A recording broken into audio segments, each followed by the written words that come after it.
Hey everybody, this is a quick video in case you have Drsaec J55 wireless Bluetooth earbuds and you need to do a hard reset on them. Now you might want to do this hard reset for a variety of reasons.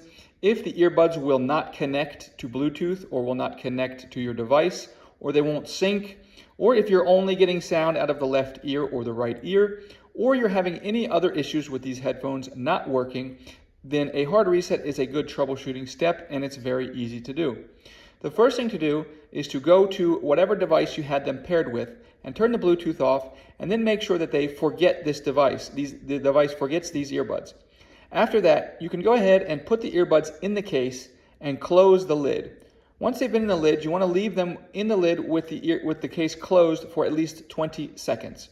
Once that happens, you can open the lid, take the earbuds out, and you should be able to pair them again as a new set of earbuds paired to your device. Thanks a lot for watching.